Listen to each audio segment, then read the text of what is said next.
All right, everybody. Thank you so much for being here. See so many awesome people in Zoom land that I know and many awesome people that I have yet to know. So thank you all for being here, for joining us for this very special event. So my name's Michael Dubon, and I'll be your event MC for this most awesome event. I'm a member of the WTAW Board of Directors, and I'm thrilled to welcome you to the launch event for Marisolandia by Michelle Cruz Gonzales, who we are so lucky to have here with us tonight. Hi, Michelle. So let me give a little synopsis of Michelle's new book right here.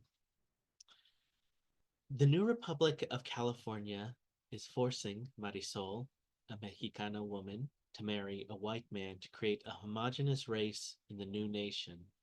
She had until she was 23 to find her own match before Combination Nation made the match for her. And now she has to give her body to a man who treats her like property. But Marisol chooses instead to spend her time with a contaminado, goatherd, and his political minded punk band who share and respect her cultural identity. With them, she reclaims her body, her language, and her freedom. And we are so excited to share this amazing book with you, Marisolandia. And if you haven't gotten your copy of it yet, you can get one in our bookshop. The link will be in the chat. And it is a great book to scoop up for itself being an amazing book while supporting an amazing author and our awesome literary community. So please look out for that link in the Zoom chat. So now I have the pleasure of introducing Michelle. Michelle Cruz Gonzales is a punk writer who writes about the intersection between race, class, and gender. Her memoir, The Spit Boy Rule, Tales of a Chicana and a Female punk band, PM Press, documents her experiences traveling with Spit Boy as a drummer, one of the primary lyricists, and the one woman of color. She and the band are featured in the movie Turn It Around, Story of East Bay Punk. She has published in literary journals such as the Los Angeles Review of Books, anthologies, including Listen to Your Mother, What They Said Then, What They're Saying Now, and online publications such as Latino Rebels, Long Reads, Razor Cake, and Alta Journal. Michelle holds an MFA in creative writing from Mills College and has been on the English faculty at Las Positas College since 2005. She lives with her marido, Jay Ines, in Oakland, California. And Michelle, it's a pleasure to have you here today. Thank you so much. Thanks everybody for coming. To my friends who are here, Dara, Jen, Laura, the others who I mentioned earlier, I won't mention again in the interest of time. Thanks everyone else, everyone who's here, Lauren for coming out. Laura, Ebert. Thanks. Thank you so much, Michelle. And let me introduce and Michelle's bio is in the chat. So if you want to follow up on any of her great prior work, like her memoir, that her biography is listed in the chat. So you have the names and titles of those readily available. Um, so tonight, Michelle will be in conversation with Stephen D. Gutierrez. So let me introduce Stephen. Stephen D. Gutierrez is the author of three collections of short stories and essays and an American Book Award recipient. He is well published in magazines and anthologies with two notable essay citations in Best American Essays. Most recently, his stories have appeared in the North American Review and Santa Monica Review. Captain Chicano Draws a Line in the American Sand is his first novella, just released by University of Tampa Press. Originally from City of Commerce, a small working class city in southeast Los Angeles County, he has made his home in the Bay Area for the past 30 years. He is a former member of the English department at Cal State East Bay. We're pleased to have you here, Stephen. Thanks for being here. And Stephen's bio is also in the chat to follow up on any of his great work as well, with the titles listed in there too. So just a little Q&A announcement. Before we dive into the event, I want to remind everyone that we'll be taking questions throughout. So please feel to drop your questions into the Zoom Q&A sections, that is the Zoom chat, as they come to mind. Maybe questions about craft or process or content or the author herself. Michelle will read her excerpt in a moment. Remember to keep muted, but also remember you can leave comments as Michelle reads of things that light up to you and use the Zoom React feature as well. And now, without further ado, I'm going to hand it over to Michelle to read an excerpt from Marisolandia. And so, Michelle, whenever you're ready, thank you so much. Thank you so much. Also, my marido is here, and my husband is here, and my office wife, Karen, is also here. All right, I'm going to read from page 10. The scrap of paper Moises had given her the night she'd given him her virginity was safe in her back pocket. Moises was contaminado, a Mexicano and a goatherd, who she'd only met a few weeks before in her neighborhood. He was there with his flock of FPGs, fire prevention goats, who grazed the dry land on the hills close to her apartment. He was one of those in the Republic who was invisible in the background of real life, and she hadn't noticed him at first either, only the goats. They became friends just as Combination Nation paired her with John. To avoid being reported to Combination Nation, she'd visit him inside the Pioneer Spirit, his goat herd RV, where he lived most of the year. He towed the RV along with the goats from one dry, fire-prone neighborhood to the next. Inside the trailer had everything a person might need in miniature: a kitchen, a table, a bathroom, and a bed. They were sitting in the compact kitchen table, each on their own built-in seat, Moises directly across from her. She could feel the heat from his legs near hers and hear the occasional bleating of goats. She wanted to stay there forever. There's something I should tell you. Moises reached out and grabbed Marisol's hand. She'd never felt his skin on hers. She hadn't even allowed the idea to enter her head. As far as the Republic was concerned, Moises was nobody, a shadowy figure, necessary hands for work that couldn't be done through machine learning. Antes que anything happens here, he gestured toward his heart and then hers, that isn't supposed to. I need you to know something about me. He squeezed her hand. Marisol felt all the air go out of her, but she kept her hand in his. I'm in a group, not like a pandilla or a gang, but it's a group, like a band. But more than chingao. He pulled his hand away. Marisol leaned back. A band, like music? See, dangerous music, underground. He lowered his voice. Like actual resistance music. I don't get it. I thought you were just. She pressed her lips together and stopped. Just a goat herd? Un cabrero? He looked away toward the window. Marisol turned and listened for the bleating of goats, and then she turned and looked at Moises.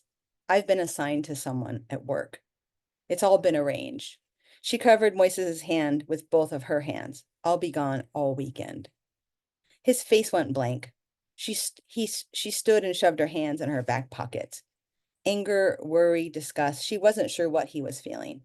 They had only just begun doing whatever this was. She was just visiting the goats when he had first invited her in for some jamaica, a hibiscus drink she could never resist. You mean next weekend? He said. Yes, and she swallowed hard. I'm a virgin, una cereza. Cereza? That's made up, he said. That I'm a virgin? No, esa palabra. He tapped the table. That's a Republic thing. In Spanish, una cereza is just fruit. Marisol's cheeks burned. Now I looked like a cherry, she thought. She looked down to avoid his stare, willed him to understand why she was there, and said, It's just. He stood up and faced her, softening. You don't want him to have it? Marisol shook her head and stepped in close. She took one of his hands, squeezed it, and then slid it under her top. Me. I don't want him to have me. And I will leave it there. Oh, gosh. Thank you so much for that beautiful and important, relevant reading, Michelle. Definitely left us wanting more. I guess I'll imagine Missy kept wanting to know what's coming next. So perfect timing for us all to follow up on in your book. So I'd love to now invite Stephen to join Michelle in a discussion about the book and the writing process. Let me turn it over to Michelle and Stephen. Come on, Stephen, let's do it. I think you're muted still. Yep, you're muted, Stephen. Oh, Stephen, you're still muted. Now am I muted? We can hear you. Okay, thank you. Yeah, I said I just wanted to throw all my questions away because Sex and Revolution, you kicked it off right there. What more do I need to ask you? You could just take it from there. Yeah, That's did you great. hear today did you hear the story about you can't be an American citizen working for the government in China and have sex or relations with anyone who's Chinese? Like literally, it's totally happening. Like it's totally happening. Like for real, for real. I know it is. Yeah. These are weird times. Um, so my first question is, does this come from literature or life? I said, are you a sci-fi speculative fiction writer? Is that one of your preferred genres? Or did you just, step outside and sniff the air nowadays and read the newspapers and just, gauge where we're at? Where did it come from? What's the big influence here? I started writing this book in like 2011. So Okay. I've been working on it for a long time and it feels like we're closer to what's happening in the book now than when I started writing it, which I didn't think would happen. And the funny thing is, originally, I actually, this is so funny. I literally kind of thought maybe it was set in 2025, and now, I didn't even Wow. finish it in time for that. But anyway, um, I am a total dystopian literature nerd, like Okay. totally. And I love 1984. I love The Handmaid's Tale. I love Super Sad True Love Story. All of them. I love all the dystopian novels, like the most well-known ones and some of the ones that aren't well-known, some of the young adult ones. And I I've taught 1984 like about 20 times. I've read it about 20 times with students. And I just love that book. And I would just always, after I read like Super Sad True Love Story, and then Margaret Atwood puts like a women's, creates a women's utopia, and then, Gary Steingart creates kind of like this tech dystopia. I was like, where is the Mexican dystopian novel? Like, where is that book? So, oh gosh, who was the writer who said you got to write the book that you want to see, right? So I did that. I'm blanking out on who it was. Oh my God. Toni Morrison. Toni Morrison. Yeah. Thank you. It came to me. Yeah, so I've read a lot of dystopian works, and I just have always I always had this idea of writing a book about a dystopian world that was about Mexicans, because I mean, there's a lot of dystopian shit that Mexicans have. I mean, we live in a dystopia in a sense. Latinx people are living in a dystopia. And like these little tiny dystopias are all over the place, and they have been forever, right? So I've always wanted to address those issues. And I love satire, like in a satirical way. So yeah, I mean that's me. I'm a dystopian literature nerd.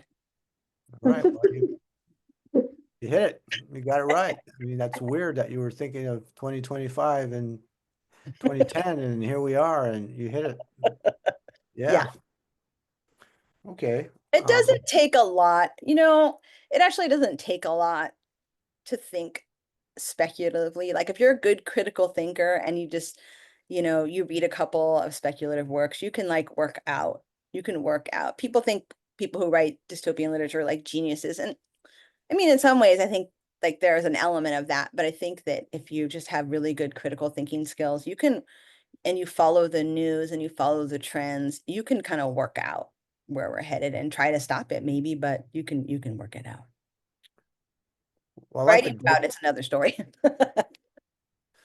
I like the goats here. It just keeps it very earthy. It doesn't become too cerebral, a dystopian novel. I'm right there in the trailer, the smell of goats, the bleeding goats. Very nice touch. Thank you. Okay. They visit my neighborhood every year, and I always wanted to write about them too. So I found a way. Yeah, they visit near me. There are goats. Okay, well, here's a question. Are you ready? I'm ready.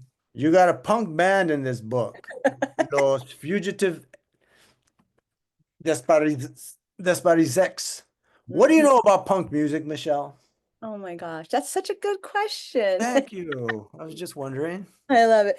I started my first punk band when I was 15. It was called Bitch Fight. We were all women, Hmm. two Chicanas, and we were all like the daughter, single moms, and we were all on welfare, and we were like hella angry, like Ronald Reagan had just like called her moms like welfare queens, and we're like, we're gonna write some songs.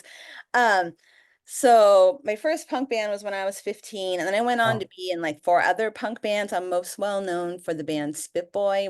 We toured the United States like a couple of times, and Europe, New Zealand, Australia, and Japan. And we released a lot of like 7 inches and albums and a CD. And Paula, who was in the band, is here in the room. Whoop, whoop. And I wrote a memoir about being in Spit Boy that came out in 2016 on PM Press wonderful book. earlier. Thank you. I loved writing that book. I loved, the comfort that it gave me to work out like all the things I was feeling that were just like, complex when I was younger. Um, so yeah, I've been in punk bands. I've written about punk. I can think of myself as a punk rock writer. My son thinks that's a little cringy, but I don't care. All right. I was looking for a particular passage about punk in here. Hmm. Can't find it. That's pretty good. When they describe why they are a punk band, and she discusses it, whether it's still vital or whether, well, she says some people just kind of dismiss it as a fad, right? As a fashion statement, but they've actually chosen to use it as a vital music. So I was interested in her take on that. Hmm. Yeah, when I was coming up in punk, we had like Rock Against Racism shows, we had Rock Against Reagan, and we had like a lot of punk bands did, you didn't ever make any money, so it didn't really matter. You did a lot of benefit shows and you donated money to Food Not Bombs or, Planned Parenthood or to other causes. And there was a time recently when people were saying online stuff like, "Oh, just because you're in a band doesn't make you an activist," and don't, you need to do more than just be in a punk band and speak out. You need to do more. And I was like, I don't know that I totally agree with that. That's messed up. Like music moves people to act, right? And music, I was politicized by punk bands. Everything I became interested in terms of geopolitics, so because of the Clash, because of bands like MDC, songs that punk bands that wrote political songs or socio-political lyrics. And I learned so much about punk. It became, about politics. And it became very politicized through punk music. And so I was kind of riffing on that idea, but I also wanted to create a band that actually was the band is because the band in the fuller novel, this is an excerpt from a novel, Marisolandia, is the full band really is the band is a cover, really a cover for their activist work. Um, so and I wanted to kind of just play with that idea. And I also wanted secretly I want to inspire punk bands to be like activist groups. So All that right. Okay. Um, oh, okay. Here's a literary question, more literary question. okay. Where does where and how and why does Marisolandia fit in the Chicana Latinx literary tradition? Is it at home there, or not? Any influences along those lines? Totally. I mean, it starts with an Ana Castillo epigraph, right? Yeah, that's right. I read a lot of the Latina, the Chicana, greats like Cisneros and Ansaldúa and Denise Chavez. But, unlike them, I'm third generation. So I'm like pura Chicana and pura califas. Like I was born and raised here. I've lived my whole life in California. I've lived in different parts of California, and I know, conozco mucho parts of California, um, in the Latino sense.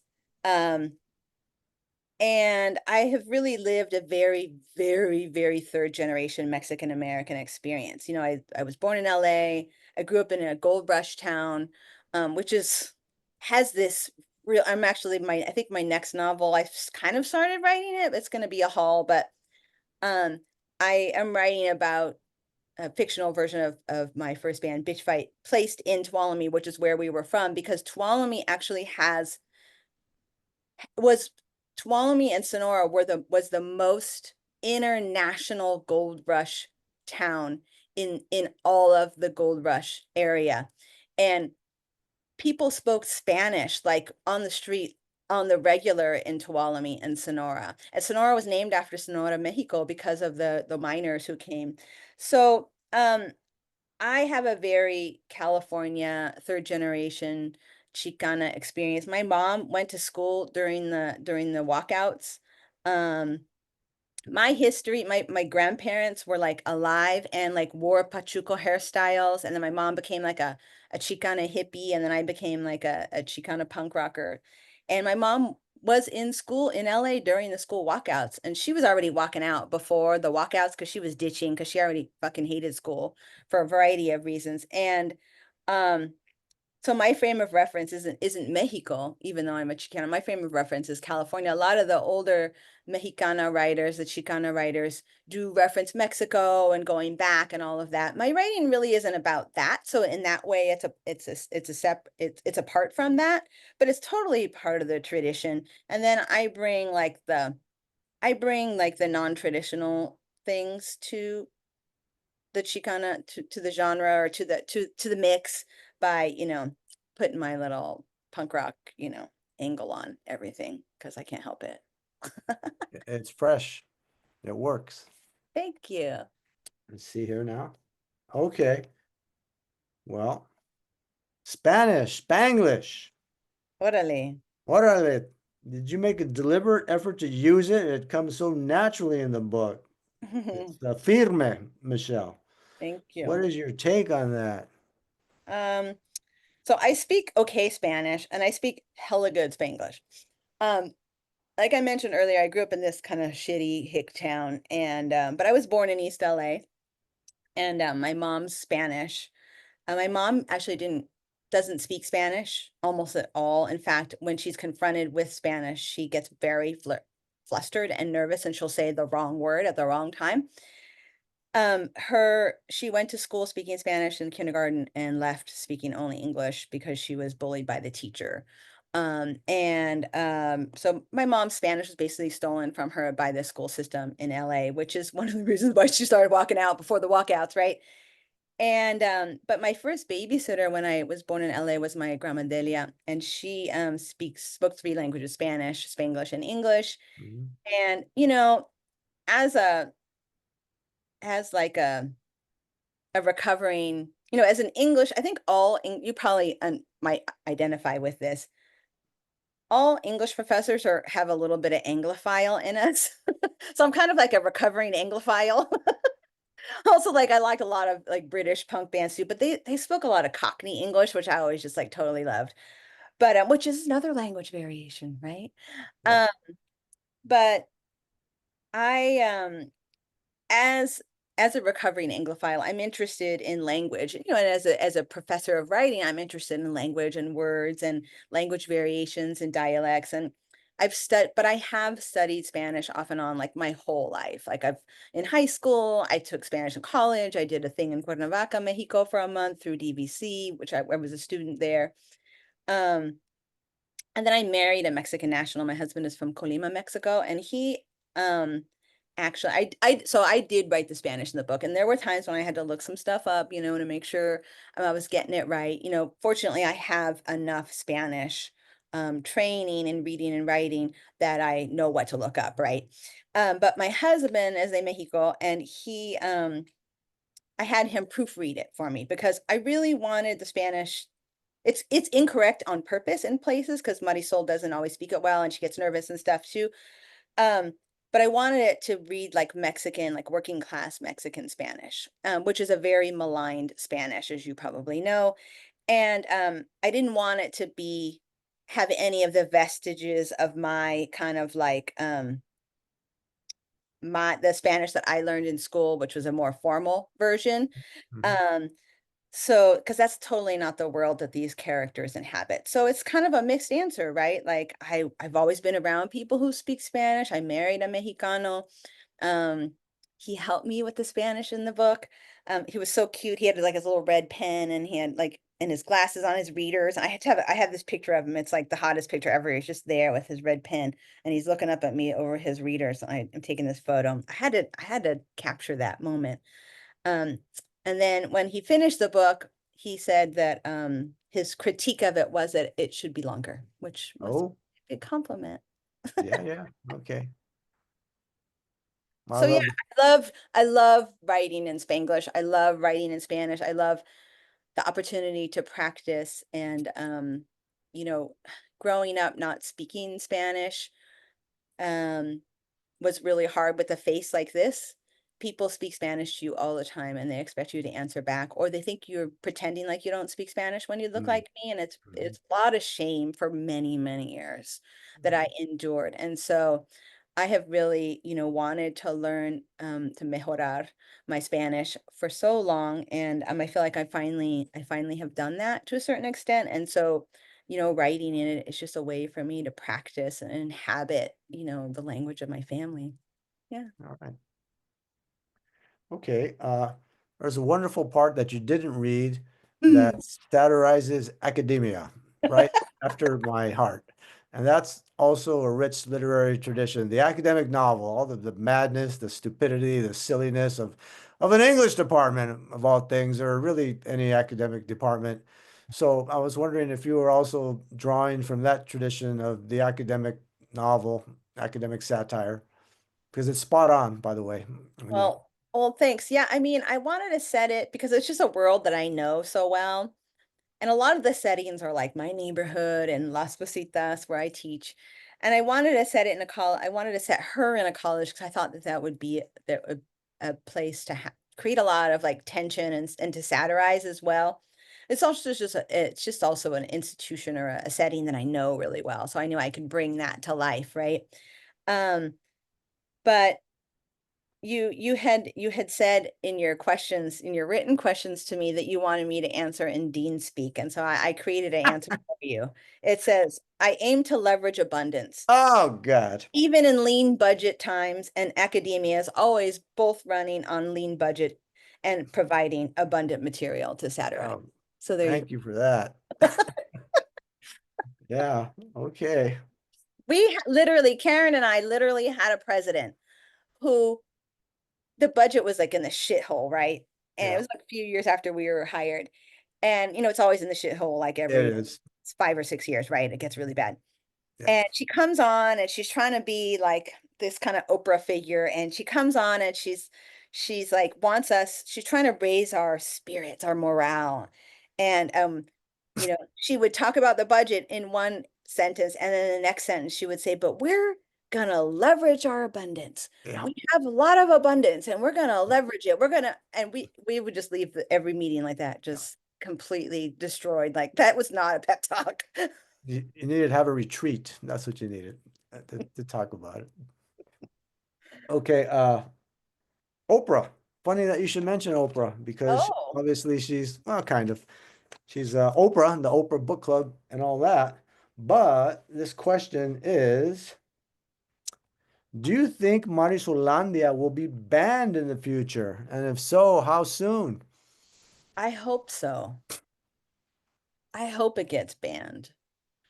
Um, because then if it gets banned, that means people are paying attention, and then more people will pay attention. Because that's what happens when you ban a book. You ban a book, Yeah. and then everyone wants to read it because it's like forbidden fruit, right?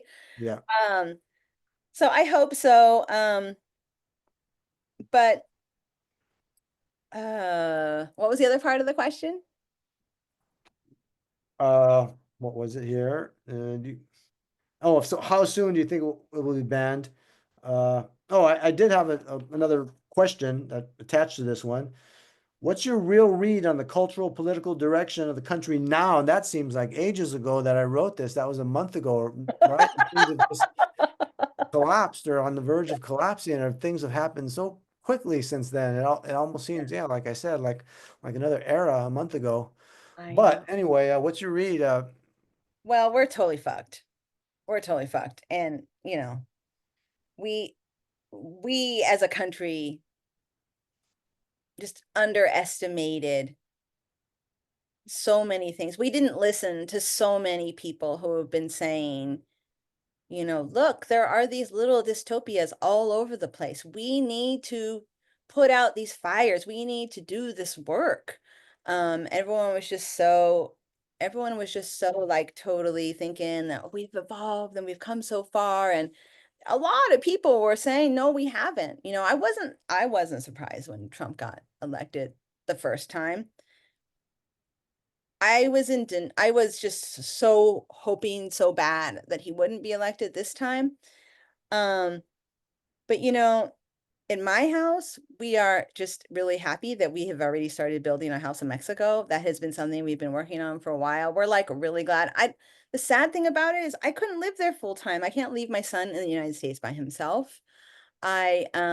I couldn't bear to be away from California for really too long of stretches. Yeah. Um, I have undocumented family members who are justifiably totally worried, and they're practically expecting to be deported. I mean, they talk about it with gallows humor. I know it terrifies the children in the family. Um, I have to remind the nieces who are still young, if their parents are deported. I had the talk with them. I had the talk with them recently saying, you do what your parents want you to do, but if you have a choice, you can always stay with us. Um, yeah, so things are really awful. I mean, I know y'all know this. I'm not preaching, I'm not saying anything that you don't know. We have to, there's a big protest on Saturday. We have to do everything. We have to do all the things. You got to download the 5 calls app and make call. I try to make calls in the morning when I have my coffee. It's not very relaxing, but that's what I try to do. I get up in the morning and I sit down with my coffee and I try to make 2 to 3 calls um every day if I can. So yeah, it's it's a legit constitutional crisis. People are like, I think everyone was debating whether it was. It feels to me like people are always kind of behind the 8 ball on this stuff. Like, maybe it's just because I'm a good speculative thinker, but it doesn't feel like that hard of a stretch to just think about stuff and then make a move, like try to anticipate bad shit and then move on it. But America just wants to, Americans just want to like buy more stuff and look at their phones, you know? And yet your book offers some hope. It's a book of resistance. So that's nice. It's got a Yeah, nice spirit there.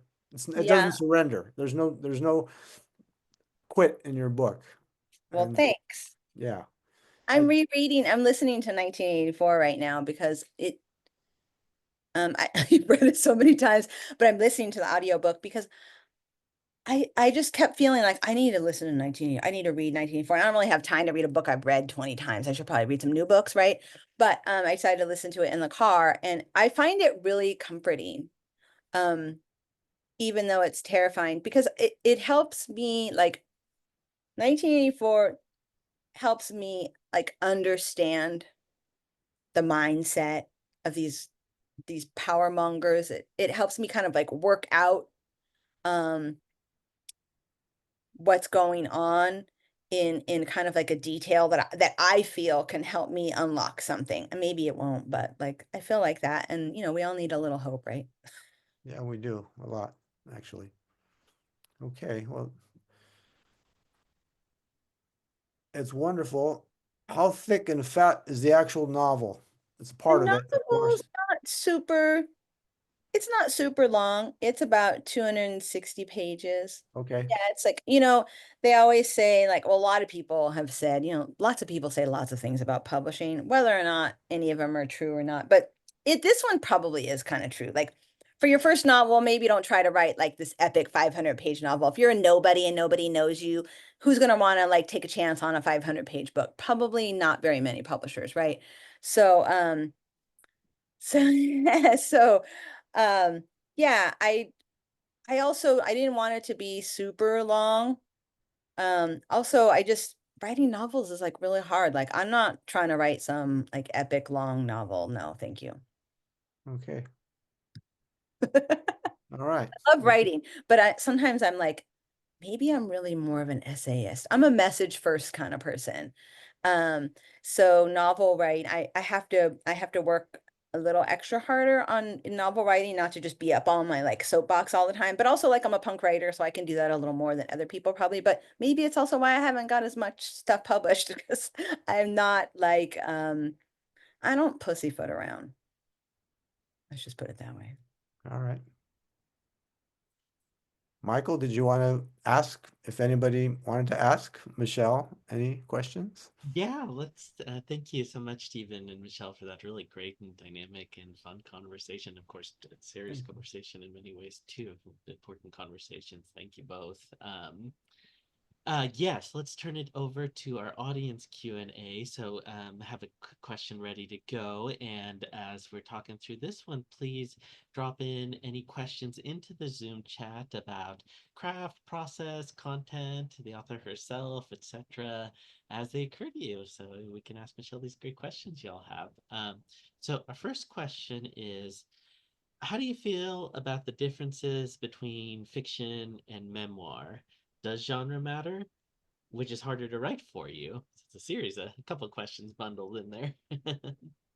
Um, Definitely novel writing is harder. You have to keep track of so many different storylines and because I was so slow, like you're like, okay, I'm gonna revise this. And then you do like a big chunk of it and then you put it away for a minute because you like have a job and then you go back to it and then you feel like you have to start at the beginning all over again.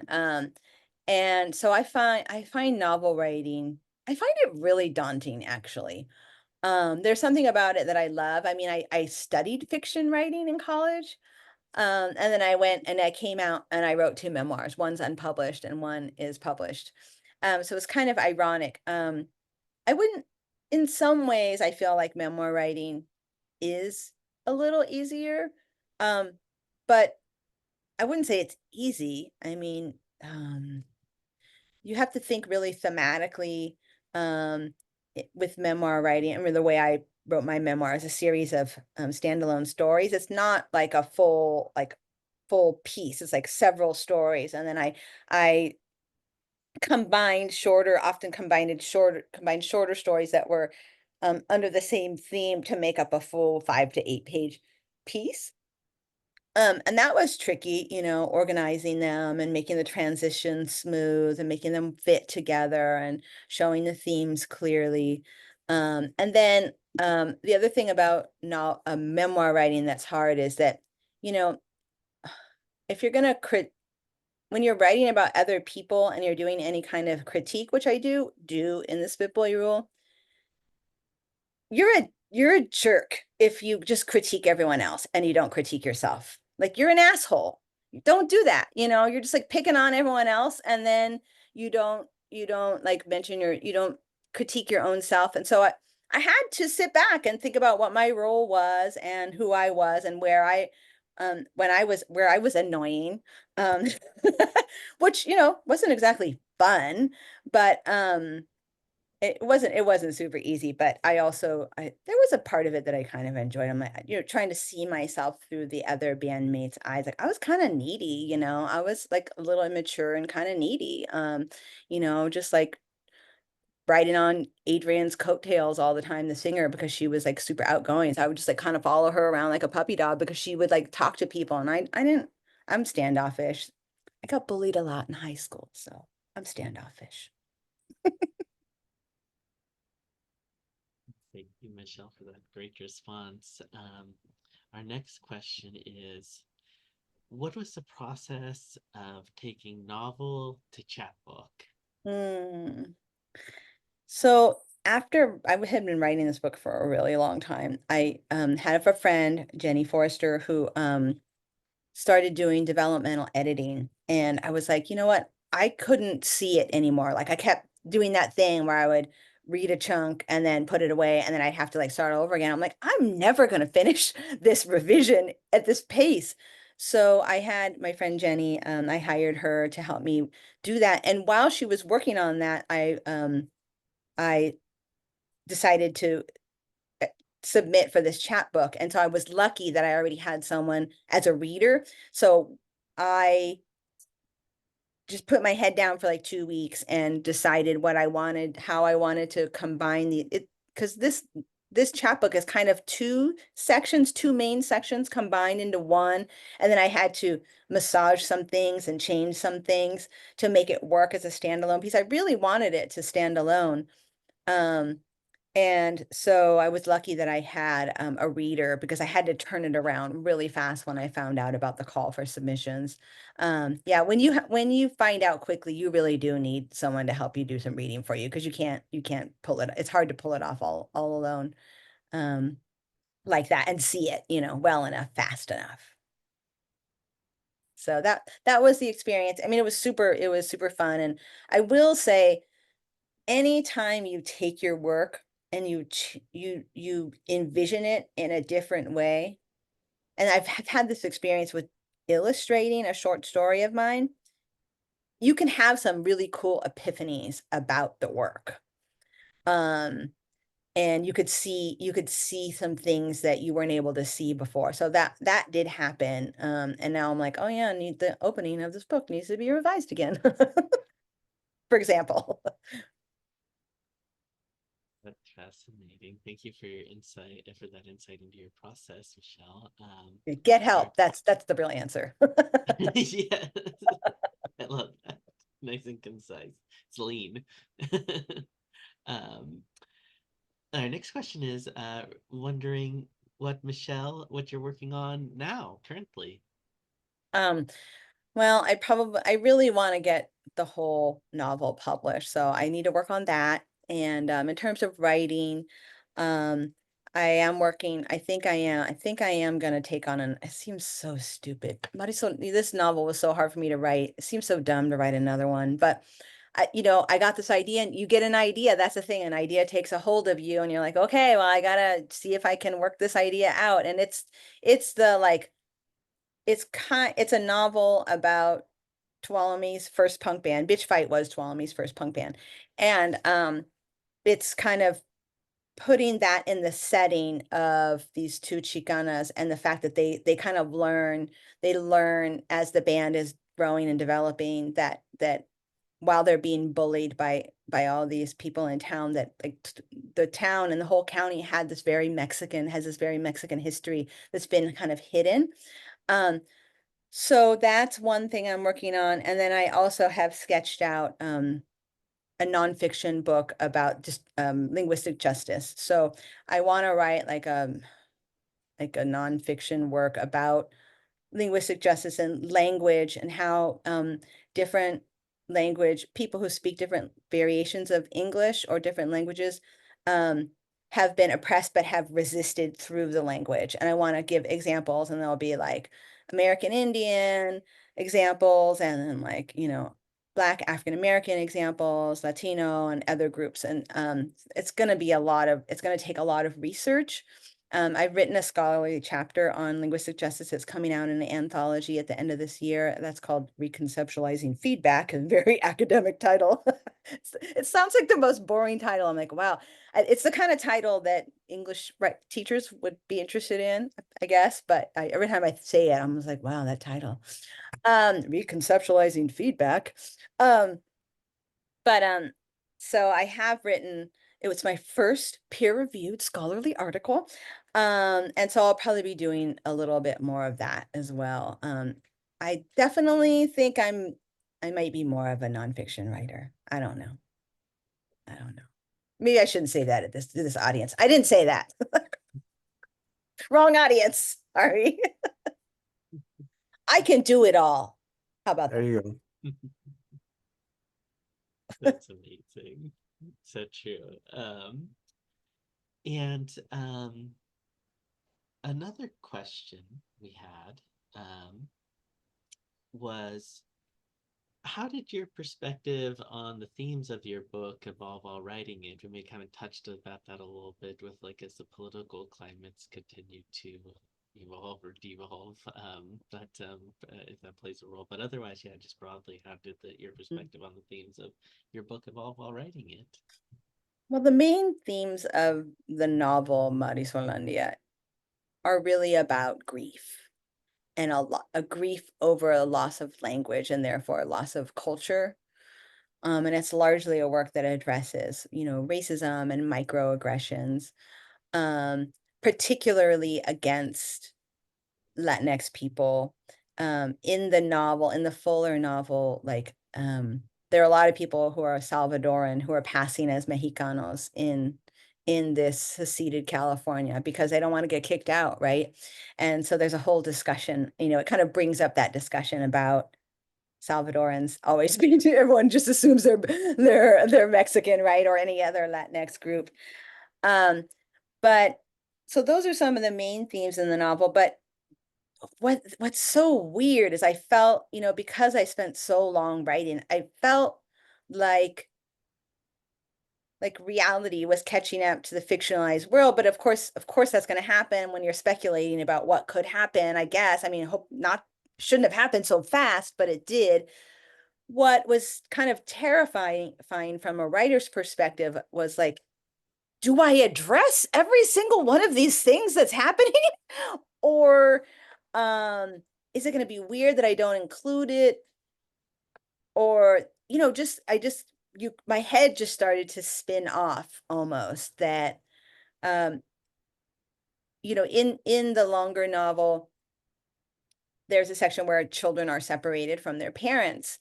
And that started happening during the pandemic. And I was trying to write the book and this was happening and it was so sad, but also it made me write it better, I think, which is so messed up. So messed up. I don't, yeah. Thank you for that insight into the process of how your themes evolve, Michelle. It's fascinating and complicated, of course, too. So Yeah. thank you. The last question is, now that Marisolandia is out in the world, what do you hope readers take away from your story? Well, I want people to be thinking about, well, I would like people to know that there is those Jeffersonians and they do want California to secede from the United States. And they're scary. They are a scary group. If you don't know anything about the Jeffersonians, look them up. It's some creepy ass shit. Um, so I do want people to know about them. And then but I think more than anything, I'm writing particularly about Mexicanos, particularly about Chicanos, and particularly about Spanish. And that's not a metaphor for anything, um, but it can and could stand in for other groups and other lost languages and other ways that linguicism or discrimination against people with accents or people who speak another language or people who speak a variation of English is is still a very acceptable form of discrimination. And I would really like my work in this novel and outside of this novel to educate us about the dangers of and the damage that we do to human souls when we take away their language and when we discriminate against them for the way they speak or assume that we don't have accents or that our the way we speak in this highfalutin English is somehow more superior or that academic English is clearer than any other language out there. Like this stuff is such crap and it's just been socialized into us And so I think those are the main things I hope people take away. And then I just want people to really appreciate all the different language variations and to see the ways in which they really are a part of our culture naturally in ways that you don't even recognize. And to be able to learn enough about these different language variations to recognize when the words that you're using or that you like or that are cool are words that come from indigenous cultures or that come from Black English or that come from Spanish or Spanglish, um, and to really take that and to see it for what it is, which is the America that we are, that we've always have been, and that we can continue to be. So maybe that. Yeah, we're And definitely my Spanish teacher Hortensia is here. One of my Spanish teachers. Oh, thank you, Hortensia. amazing. And I did miss a question in the chat from an audience member, but it is also a fitting final question too, which is, when did you realize that what you wrote was ready to be a complete work? It has a really the the novel has a really beautiful ending. Most dystopian novels end really, really sad, and open-ended. And Marisolandia ends very open-ended in a lot of ways, but it's a very happy ending. And I really feel like I nailed the ending, and I think when I got there, I kind of knew I knew what was going to happen, but I didn't, you know how sometimes you know what's going to happen, but you know how to get there. You don't know how to get there. And when I finally got there, I felt like it was earned. I feel like it was earned. Um, you know, the book is probably not 100% ready. It's probably like 90% ready. So it's still not totally, but it's fully formed, more or less. It just needs some zhuzhing and maybe in the beginning. And when you zhuzh one thing, then you got to zhuzh the other. So that's super scary. Oh my gosh. But I'm gonna have to work up the courage to do it. That's amazing. Well, nailed the ending of the book and nailed the ending of this event. Thank you so much, Michelle. Thank Um, you. and that wraps up our event for this Jen. evening. Thank you so much to everyone who joined us, and a huge thank you to Michelle. And Claps to for my Michelle. students, thank you for hanging in there, y'all. That's a lot of me this week. Thank you for coming. And thank you to Michelle. Thank you to our students. Um, and thank you to Stephen as well. And thank you, Michelle and Stephen, and everyone for being part of this wonderful event. So we encourage you all to pick up a copy of Marisolandia. It's available now. It'll be dropped in the Zoom chat one more time. So make sure to save that link as the Zoom chat won't save after this closes. Um, Thank you again. We hope to see you at our future events. Speaking of our future events, as you've seen, Michelle has such great insight on language and linguistics and culture. So Michelle will be putting together a panel on linguistic justice for our summer salon in June. So stay tuned for that because that'll be amazing. Additionally, we will have a wonderful salon with a panel of readers led by WTAW author Olga Zilberborg on the art of translations on April 17th. And the registration link for that will also be in the chat, so please take note of that. Make sure to follow WTAW on Instagram, Facebook, and Blue Sky to keep up with everything going on and signing up for our newsletter. Just signing up for our newsletter is one of the best and easiest ways y'all can help us out by staying informed about what we got coming. Great events like these. So thank you again, Michelle. Thank you again, Stephen. Thank you again to everyone who came out. Y'all rock. Thank you, Stephen. Thank you. You're the best. You're the best. Everybody buy Marisolandia. It's a good read. That's the bottom line. It's a great read. Thank you. Yeah, you're welcome. Totally agree. Just amazing. Bottom line. So thank you all again. Wishing everyone a good night. All right. Bye-bye. Everyone.